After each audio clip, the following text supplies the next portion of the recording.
In this tutorial, I'm going to show you how you can use this Kanzashi Flower Maker, which is Japanese for orchid petal, from clover to make four-leaf clovers. And by the way, I always call these shamrocks. Did you know that this is not a shamrock? A shamrock is a three-leafed clover. A clover can have 3 or 4 leaves. So it's always four-leaf clover, not a shamrock, not to be interchanged like I sometimes do. So there is your fun Irish fact, and let's get started. You always want to keep your directions. Comes with great directions, and if you lose them, you might forget how to do it. So it shows you the size of fabric that you need for each petal. This is the large template. I call it the taco template because we click it close and then it looks like a taco. And we need 4 3/8 inch square pieces of fabric. The reason that they need to be so big is because you need to put them into the template on the bias. Now the bias means the stretchy way. So see, this way barely stretches. This way stretches a little bit more. This way is super stretchy.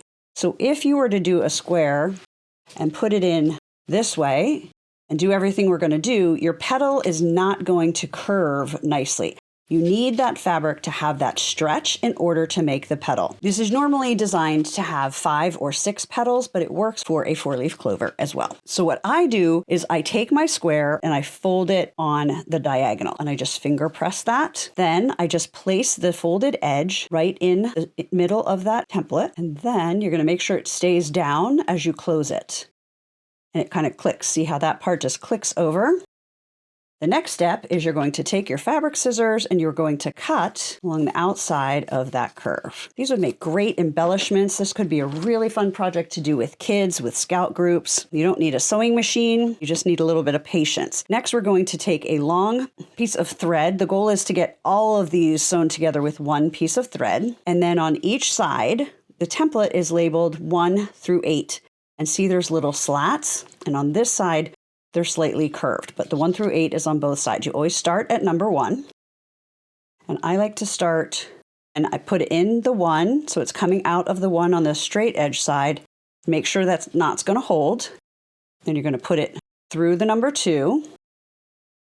You're going to pull so it's not loose, but you do not have to pull for dear life. Don't over tighten that. Then flip your taco over and go into the 3. Now the reason I flip back and forth is to make sure the thread pulls into there, because sometimes if you do it too fast, it'll stay out there. And we need that thread to be only on the fabric when we're done with this template and not attached to the template. See, right there?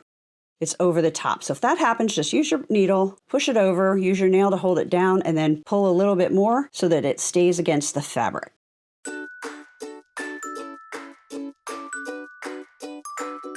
All right, we've done 1 through 8. So now it is time to open our taco because we are done with the plastic part for this petal. The curved part is the cut part, and that is going to be the inside of the petal that gets sewn together. And it's actually the straight edge that becomes the outside of the petal. It feels a little counterintuitive, but that is how it works. But look at how cute and easy that was.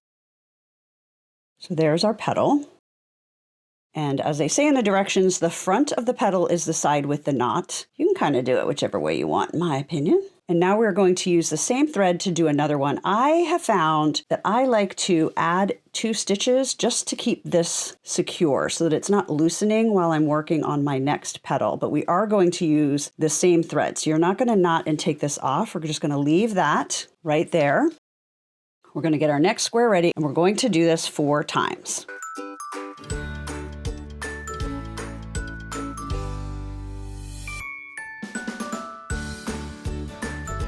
Now it is a little bit harder to make this a 4-leaf clover than a 5-leaf flower, but it's just in how you puff it out at the end.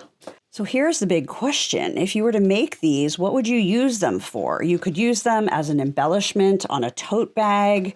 You could put them on stems and put them in like flowers. You could string them like garland. You could make a pin, you could put it on a dog bandana, so many different ways to use these little shamrocks to decorate for St. Patrick's Day. So while I sew, you let me know in the comments what you think you would do with them.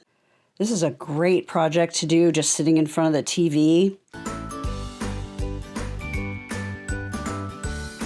So now we're just going to do the same thing. We're going to pull and make petal number 3. And by using the same thread each time, they're lining up nicely next to each other. So for this one, I'm attaching the first one to the third one, the first one to the third one. So one more.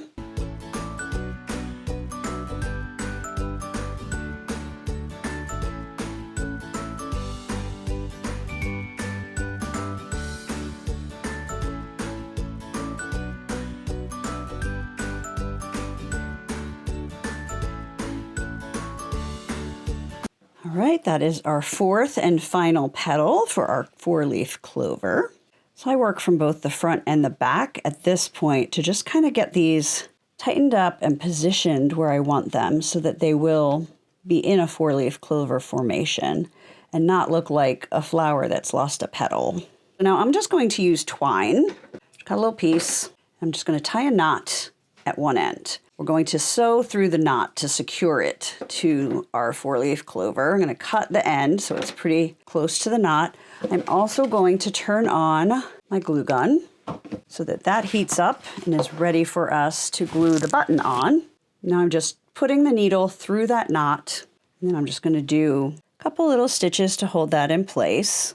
You can definitely tell the front and the back now because most of the raw edges are showing back here. So if you were to use this as a pin or anything where you weren't sewing it onto a project and you would see the back, I would probably put, a little circle of fabric or felt on the back just to give it a little bit more finished look than it has right now. So when you're happy with that, you're just going to knot and cut this thread off.